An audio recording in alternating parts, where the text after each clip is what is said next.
should be, and will be.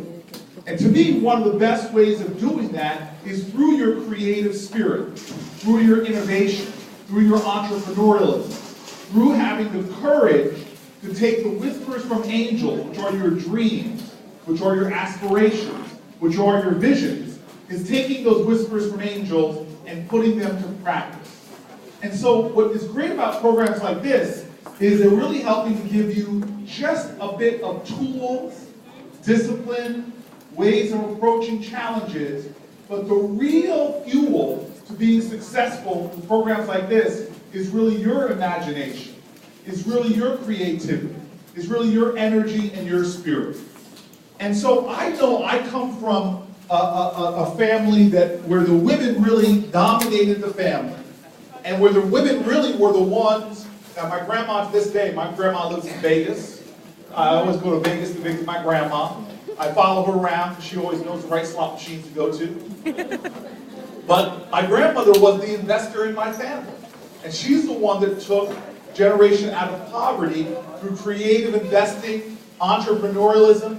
My grandparents in Detroit, Michigan, my grandfather was working on an assembly line while my grandmother was out being a domestic for people, saving dollars, investing them in businesses. She actually helped my grandfather start a gas station, a pool hall. Eventually they started investing in a laundromat. They kept flipping their businesses. Eventually they moved to Los Angeles, started investing in real estate.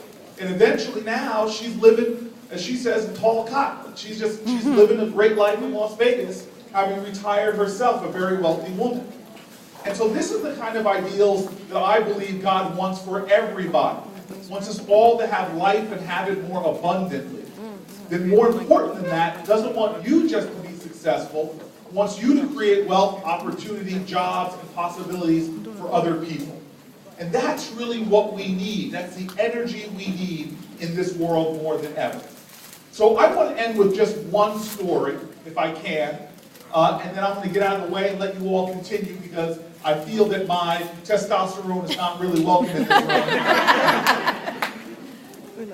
I want to end with one of my favorite stories from when I was a kid about imagination and thinking and looking at things differently. So can I tell you guys that story? Sure. Yes. All right. Are you sure? Yes. All right. Or should we do an experiment and then tell the story? You guys are eating. I don't know if you're ready for an experiment. No? Yeah. Do the experiment. Do the experiment? Yes. We have time for an experiment? Yes. Okay, I'll tell you what. What do I got in my pocket? I got a $10 bill. Money. Oh, sometimes my friend here, she snapped up from her food. Like, finally, this guy's getting interested. All right, I just need 3 volunteers for $10. 3 volunteers. Oh. You're not going to get the $10. I just need the volunteers.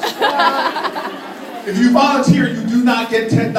Let's just be clear. I feel like I got to be contractual with this room because everybody's going to listen to me. I could be sued afterwards. I get a call from the lawyer. Right. Hi, I'm the representative of Ms. Julie Jackson. You owe her $10. All right, so I need 3 volunteers. Young lady in pink, come on up. Now she's volunteer number 1. If she fails to win this $10, she goes to volunteer number 2. Volunteer number 2 in the purple. I got pink.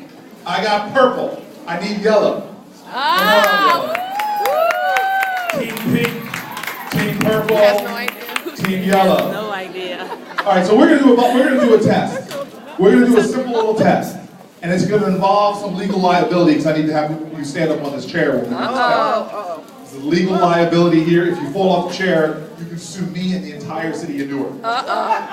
Suing the city's not gonna get you. We're bankrupt. But come on up here. Stand on the chair. Here you go.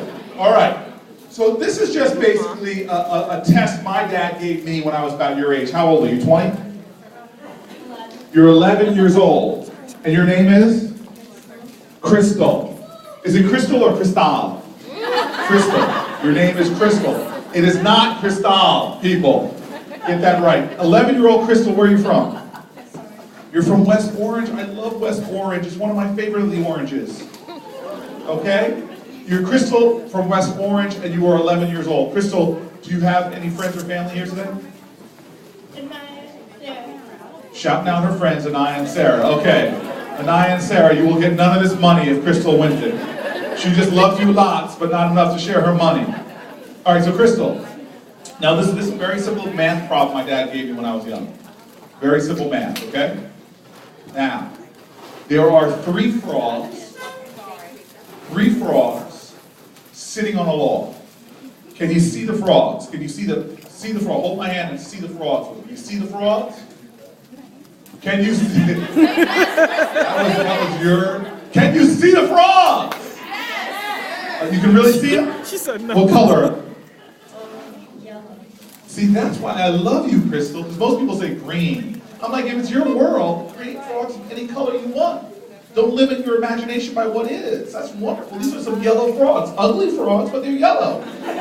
All right, they're yellow frogs. Did you name your frogs? Do they have personality? No, you didn't name the frogs? Yeah, what are the names? They're all three have the same name. Diamond, Diamond, and Diamond. That must get kind of confusing. When somebody calls out, I really love Diamond. Well, which diamond do you love? Is it Diamond 1, Diamond 2, Diamond 3, Diamond A, Diamond B, Diamond C?